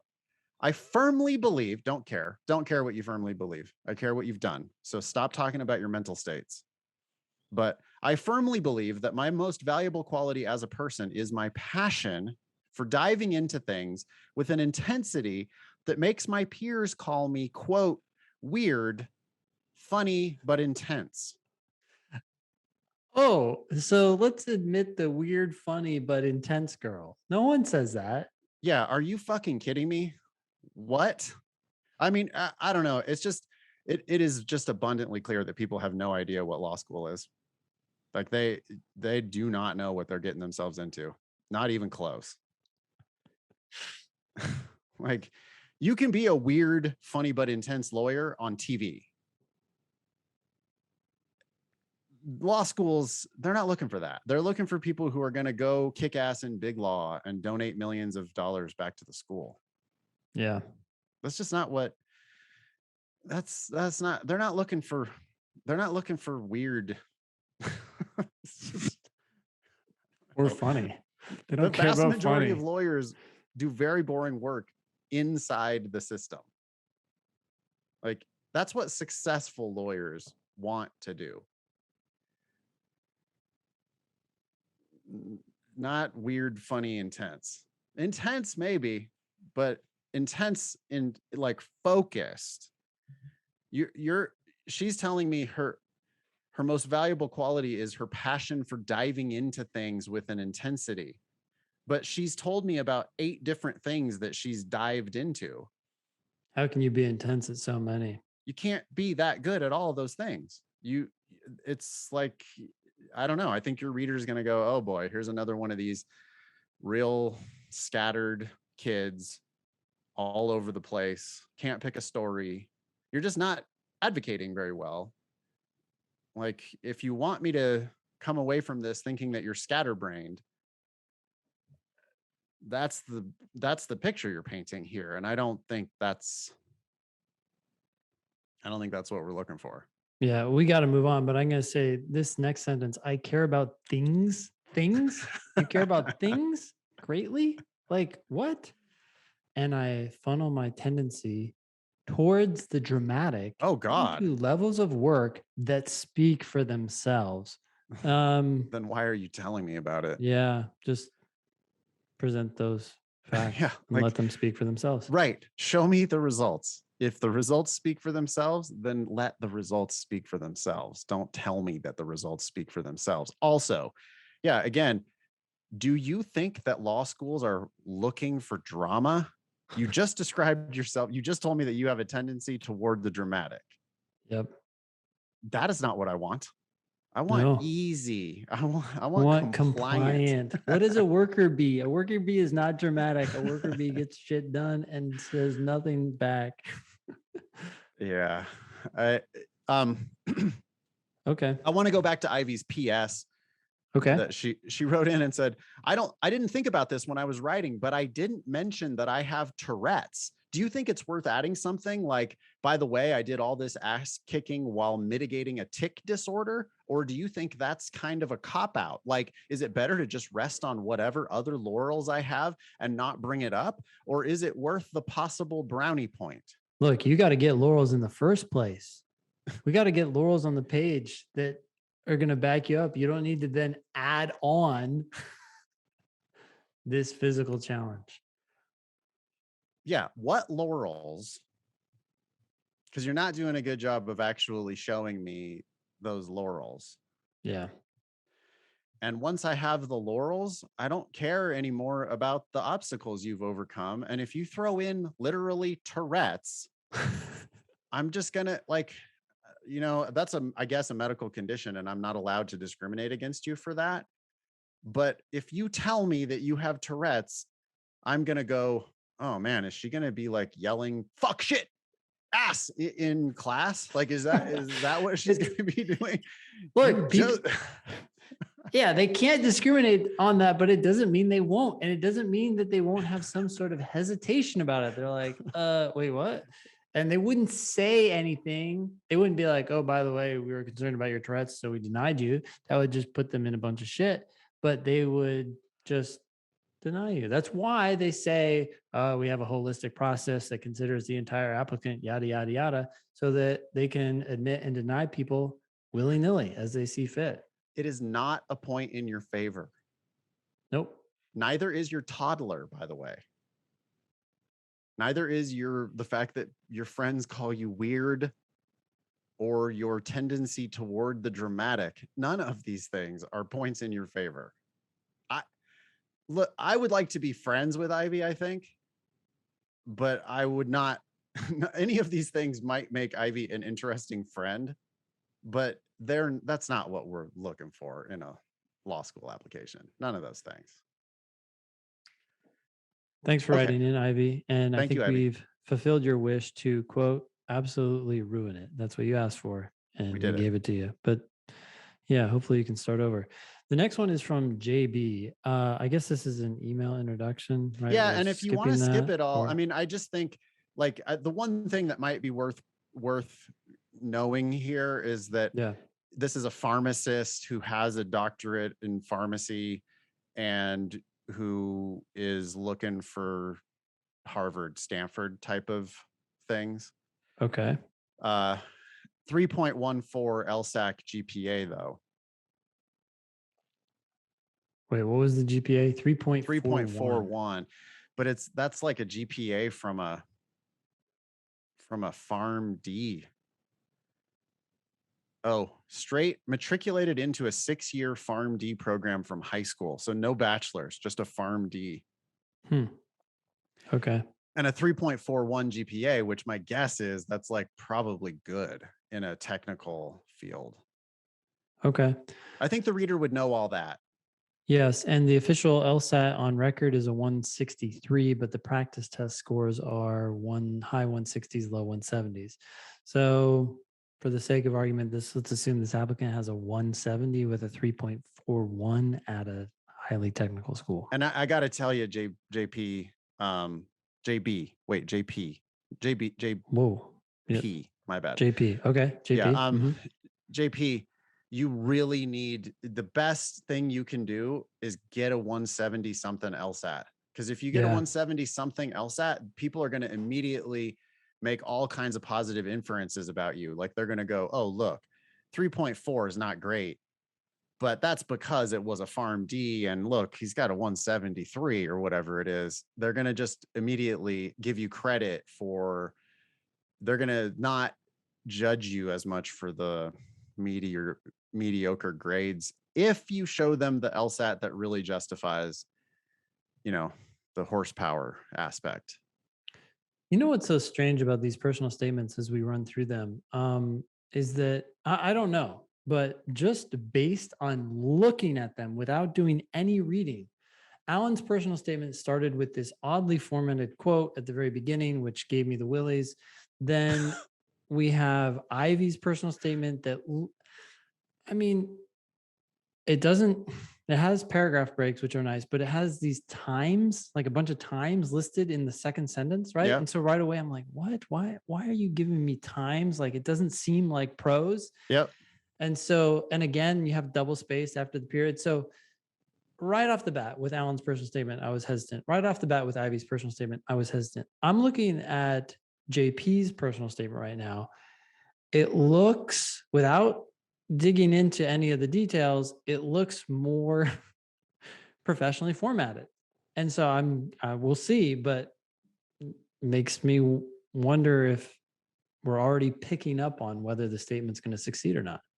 Yeah, I would, though. I think I would prefer some longer paragraph or some shorter paragraphs. Yes, there are some long ones here. Thankfully, the first one and the last one are a little bit shorter, but I agree. There's just no reason not to divide up the second, third, and fourth paragraph. I bet could all be cut in half. Sure. All you got to do is hit the carriage return a couple times, and all of a sudden, it's just like the reader can breathe. Lighter. Yeah, totally. Okay, I'll read it. After graduation, the first pharmacy I worked in as a licensed practitioner. Probably lose that part, right? You're going to tell us a story. You don't need to put as a licensed practitioner as part of that story. After graduation, the first pharmacy I worked in was situated in a blue-collar neighborhood of Newark, New Jersey.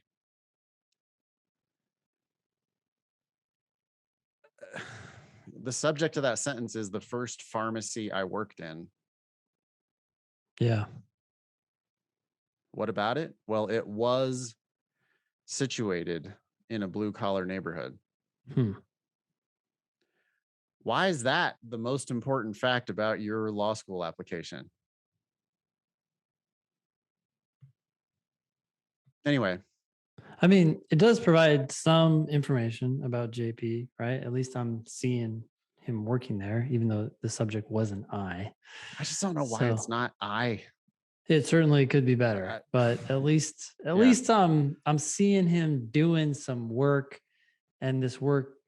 Okay, so that image is in my head at least. All right, I can't wait to see if you have patience for this sentence. Moving westward from the ritzy Manhattan skyscrapers, comma, as if along a perfectly gradated decrescendo of wealth. The landscape morphs from quaint Hoboken high-rises to the dilapidated Newark. Why are you shitting on Newark so much? Yeah, this is completely unnecessary. Like, what? We already got, you said blue collar. That was more than enough. And now you're just like insulting. I have no idea whether I'm correct, but I'm inferring rich guy prefers the ritzy Manhattan skyscrapers. Oh, but he's commuting every day into the down and dirty streets of Newark. Why? Why are you? And I mean, nobody likes Newark. Everybody knows that Newark's a piece of shit, but still, like, what's that have to do with your application to law school? This is not good. No, this is very bad. Also, perfectly gradated. I don't even know that gradated is a word. G-R-A. Oh, maybe graduated is what he meant to say. Yeah. I don't think that's a word. Also, a decrescendo. Why? What does this need to would be right? A decrescendo wouldn't be graduated. A decrescendo would be a fade out, a smooth curve, not graduated. Graduated is like distinct, right? Like discrete. Yep. Like a chart. So which one is it? Is it graduated or is it a decrescendo? Also, shut the fuck up. Why are you telling me this? All right. It's so weird. It's like, oh, and therefore we should admit you. Think about what reaction these people are going to have after every sentence they read. Does the sentence provide a fact about you that puts your best foot forward and makes them closer to accepting you? This does not absolutely. The first sentence did something slightly for me. The second sentence is actually moving in the opposite direction. I don't know why you're talking about this. It's poorly written. And it raises a bunch of questions like, are you rich and you're just shitting on these towns? Why?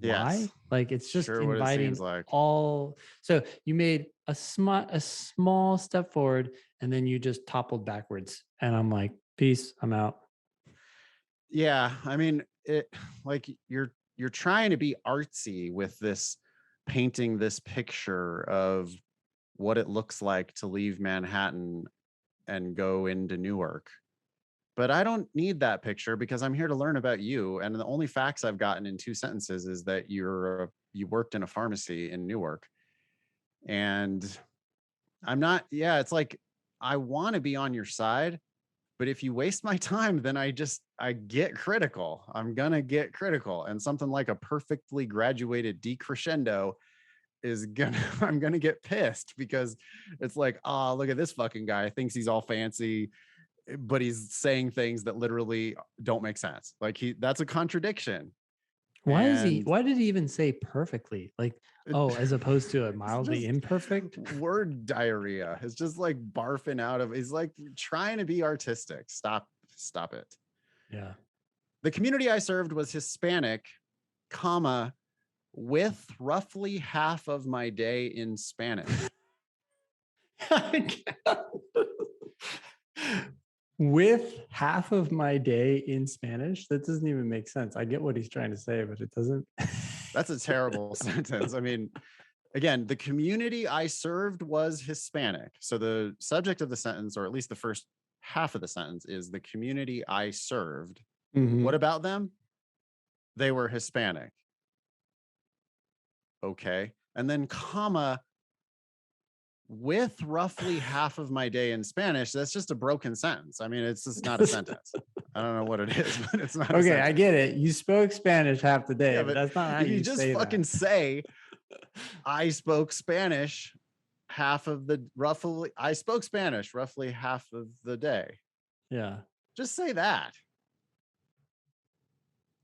Almost all my patient interactions involved an awkward colloquial dance between us deciding if it was easier to speak in English, Spanish, or a combination of both.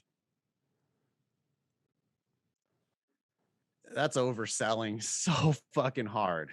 Awkward colloquial dance, whatever. I get it. You don't know if you should go with the English or the Spanish. Who cares? Like, Ben's looking up colloquial. Well, it's like, it does seem wrong. Yeah, I don't know that that's correct. An everyday, because the definition I'm seeing is everyday language. So an awkward everyday language dance. Hey, I'm looking that up wrong. But he already said almost all my patient interactions, which would imply every day. Yeah. I also just don't know why this is important. Like, you're bilingual. Got it. It's like people are afraid to just say that they're like, oh, I can speak 2 languages. So instead, they have to do this awkward dance where they give us these little hints and we're supposed to like infer from it, oh, I get it. You speak 2 languages. You're smart. I was going to give you, I mean, I would give so much credit for being bilingual. That's not nothing. That's actually really important. If you're bilingual, you can go ahead and put that in your personal statement or feature it on your resume. Like, you should give them, that's a major feather in your cap. But if you're going to have to do 2 sentences worth of this, like, just the fact would have spoken for itself. And instead you're just so heavy-handed with it. Anyway, it was there in that rowdy realm of retail where I learned I would best serve my patients by proxy rather than by presence. Wow. That's some alliteration there, Ben. Yeah, it is. That's double alliteration in the same sentence. We have Rowdy rowdy realm of realm. retail, Yeah. which already made me want to vomit. Yeah. And then we have also serve my patients by proxy rather than by presence. Let me ask you this. What the fuck does that mean, Ben? I don't know. Do you have any idea what that possibly means? I What mean, does I it mean to guess serve your patients by proxy rather than by presence? Yes, I cannot wait to hear your guess. What is your this is guess? my guess. This is my Yes. guess. So Okay. right now he's serving them by presence because he's there in the rowdy realm of retail, right? He's present with them, but no, he's not going to serve them in the rowdy realm of retail. No, he's going to leave. He's actually going to go away from the community and do them good from some ivy tower or some far off land. He deigned to make the perilous journey from the Manhattan skyscrapers down into the dirty streets of Newark, but he quickly realized that that was not the place for him. And he needs to go back to the ivory tower. But he's going to serve his patients by leaving. Right. I learned. And it's also, again, a reference to one's own mental state, which is just stop it. I learned that I would best serve my patients by proxy rather than by presence. And I can just imagine someone who's actually from that community being like, fuck you. No, you can't. What? You're going to serve us better from the skyscraper in Manhattan than from actually coming into our neighborhood? Where's JP? Oh, he left. He back in Manhattan. He can serve us better. Helping you. Sounds like a politician. I'm going to do what's best for you. Vote for me. You know, I want to make something clear. I do not think that JP is actually a douche. But this statement makes JP look like a major douche. That's why we read these without reading a lot of context, right? The emails tend to be more plain spoken. Yeah. I want to like you and you're not letting me. You're forcing me to just hate you. I don't know.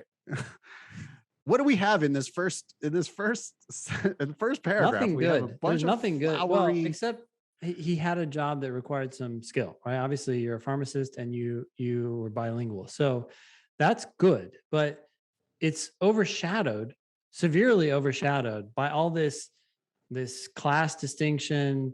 I'm actually leaving. I'm out of here. I mean, I don't. It's not a strong step forward in any direction. Even though I'm like a middle-aged white guy who I'm very fortunate at this stage of my life. I identify with poor people a lot more than I identify with like real rich people. My parents didn't go to college. You know, my grandparents were literally agricultural laborers, and I grew up like around a ton of Mexican dudes, and I just like that first paragraph. I just could see. It seems so condescending. Yeah. I don't think that is doing what you think. I don't think that that's coming across the way you think it's coming across. Yeah. Second paragraph. Linguistically connecting with my patients supported our mutual goal of advancing them on their path to better health. You talked to them? Nothing new there. We already knew that you were speaking Spanish. Now you're just saying 10 times in a row that you're speaking Spanish. Yep. Speaking to my patients in their mother tongue was my way of exercising patient care while attempting to move the needle ever so slightly towards health equality.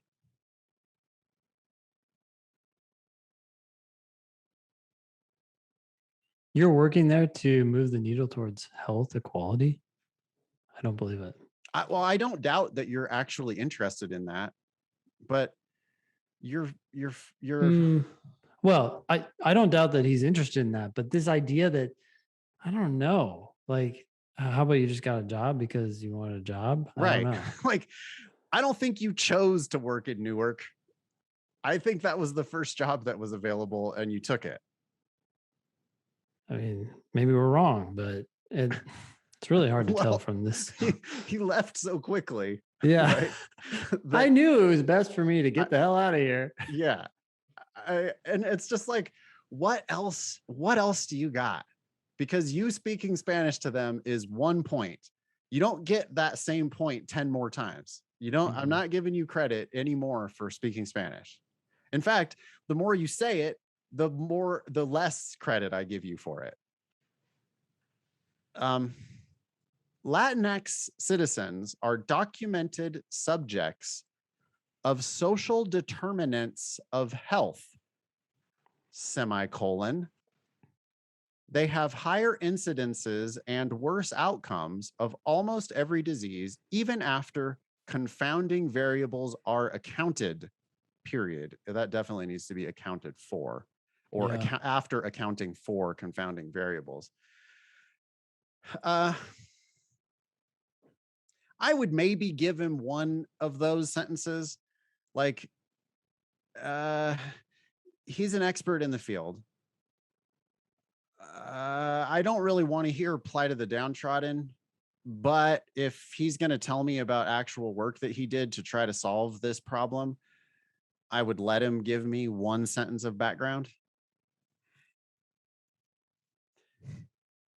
Sure. But he goes on. I would love a more clearly written sentence.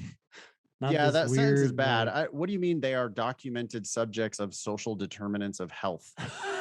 Semicolon. I mean, your semicolon privileges are revoked along with everybody else's semicolon privileges. But anyway, it was unquestionable to me that the language barrier was a cause of these effects. See, that's, I just feel like now you're pontificating on a subject that other people have studied. You just told us they're documented subjects. So people have taken the time to study them in a way that is presumably somewhat sound, and they have question marks, and you're like, oh, but I know the issue. Yeah. It's language. And I'm like, really? Maybe. It's a reference to his own mental state. It was unquestionable to me. Yeah. It's like, I am the authority of my own brain. No one in my brain questioned it except yeah, like also no shit.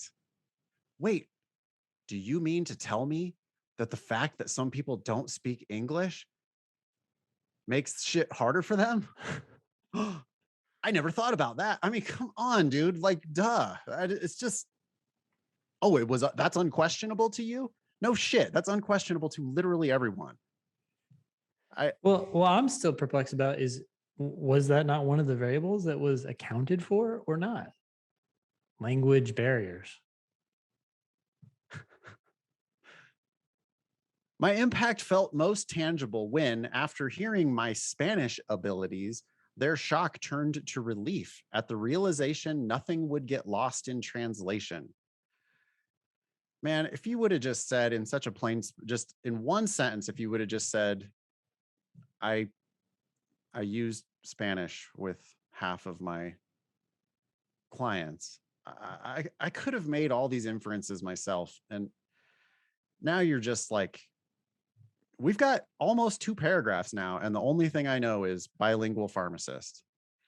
Bilingual pharmacist who has odd ideas of grandeur. That's what it feels like. Delusions is the word you were looking for. Yeah, like it just, and this like very ivory tower kind of like he really wants to tell you about the he doesn't live in Newark. He commuted to Newark. He's like making that very clear. Many portrayed the hallmark sheepish look while pondering how to communicate I'm allergic to penicillin in nothing but body language, or sometimes worse, Google. And he's got the little, this is a copy paste error, but he's got the TM next to Google. Don't do that. You don't ever need to put trademark, registered, whatever. Never. Don't do that. But anyway, Google TM translate only to be astounded as the Korean face across from them smiles and says, "Hola." We already know you speak Spanish. We get one new fact here, which is that you're Korean. So now it's Korean pharmacist who speaks Spanish, but you're way, way overselling the fact that you're bilingual. Also, you've got the period outside of the quotation mark there on hola. Also, do you really need quotation marks and italicized hola? Also, I don't speak Spanish, or I do extremely poorly, but I could say hola. Yeah. So did they hear hola and were like, oh, they speak Spanish? The pharmacist speaks Spanish. As someone who has spent significant time in Latin American countries trying poorly to speak Spanish, when I say hola, they immediately know that I don't speak Spanish. Like they immediately go, "Hey, how's it going?" Like Yeah.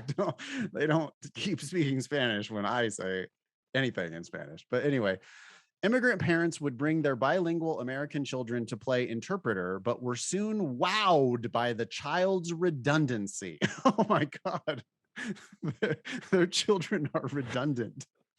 I'm imagining these people putting their hands on their chest. Oh my goodness.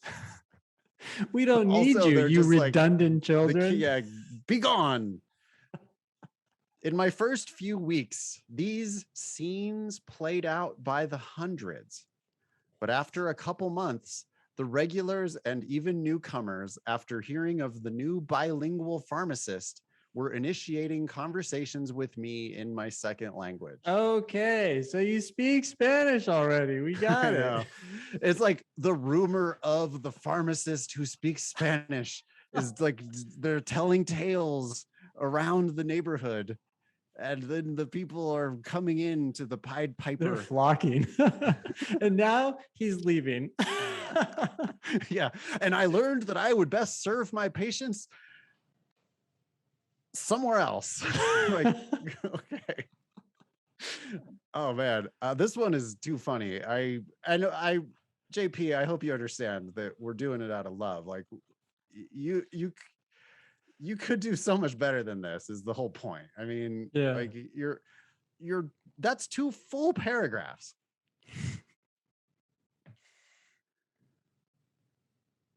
We know that you're a bilingual pharmacist. Korean. Yeah. Pharmacists are the most accessible healthcare professional, and as word spread, my consultation window rapidly transformed into a de facto clinic. And I had to say de facto that way because de facto is in italics. De facto. Got it.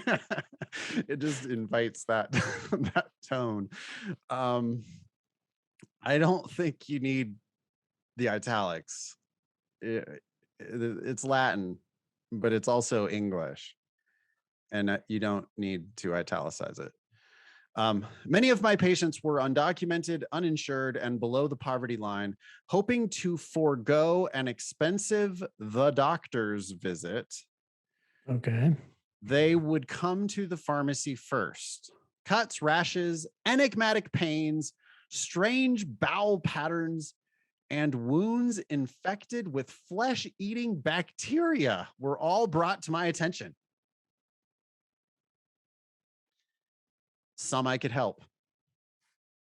Others had ailments I was resigned to admit were outside my area of expertise. You sound like forlorn that you can't pontificate on something that's outside your domain of expertise. I was resigned to admit that I was not able to cure the flesh-eating bacteria. And I said, go to the fucking hospital. Yeah. Okay. You don't want to write this to law school. I was resigned to this sphere of the world where I'm not an expert. Right. A place where you're literally going to have to say, I don't know all day, every day in every class. Like that's the only point of any question a professor ever asks you, is to get you to eventually say, I don't know.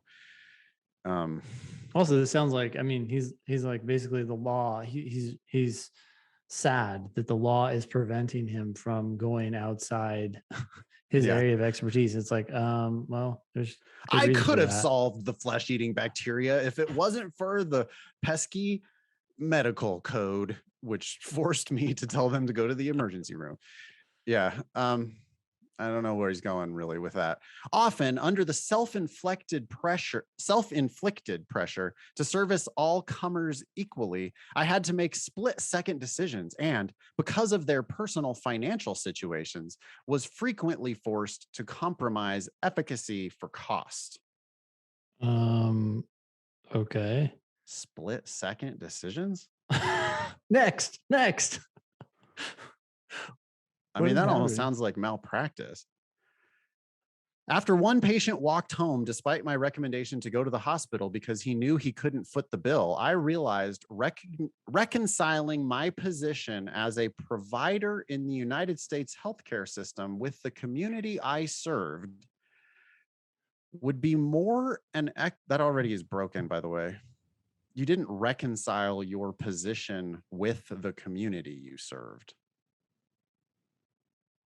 That's not a thing. Yeah, you you reconciled with maybe your ideas. Yeah. Or something. Anyway, that would be more an exercise in resourcefulness than perfection.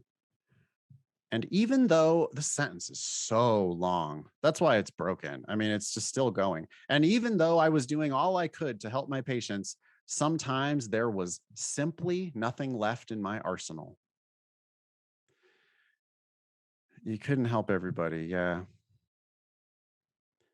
I don't know. Do you need any more of this? Nope.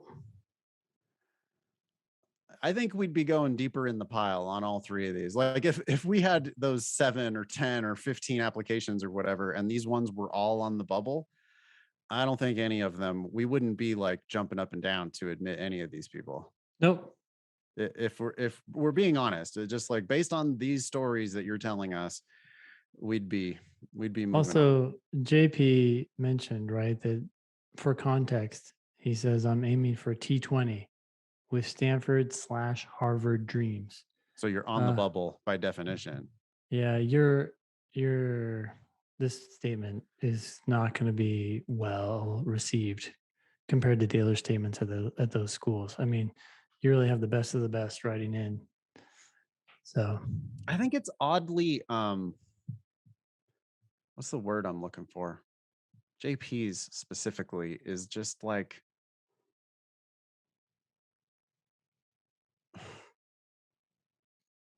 I don't think this is true. The statement makes it look like he thinks his shit doesn't stink. Like he's the savior. I read it as very condescending. And it's probably just because of this opening graduated decrescendo of, he's like going out of his way to tell you how many steps down he's taking on his way from Manhattan down to Newark. And the fact that he led with that then makes it look like he thinks he's the savior of these people.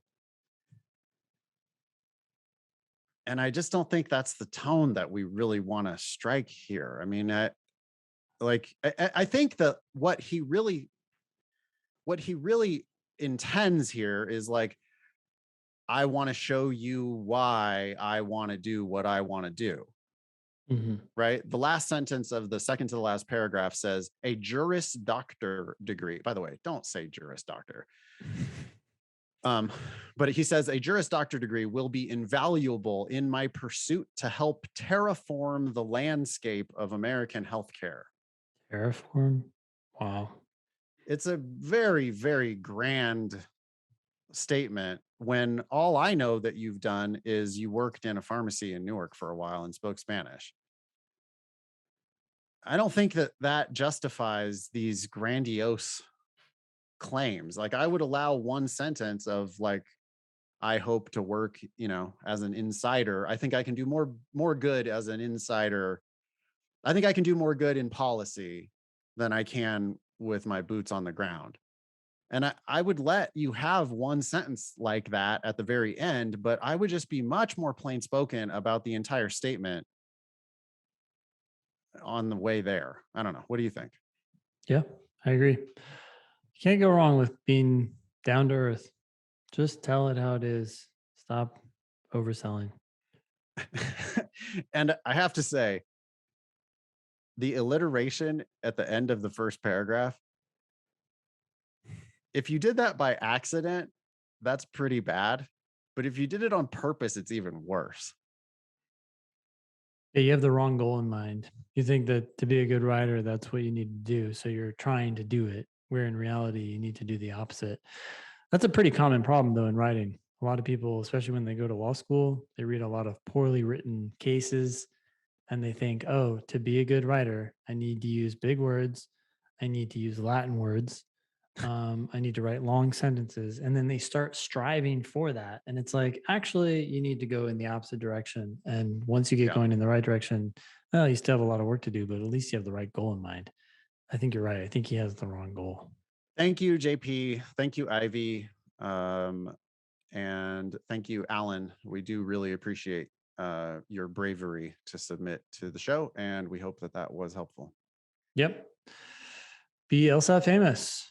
Get on an upcoming show by emailing us at help@thinkinglsat.com. If you have questions about the LSAT demon, email help@lsatdemon.com. That was episode 310 of the Thinking LSAT podcast. Thanks all y'all for listening. Nice knowing you. Don't pay for law school.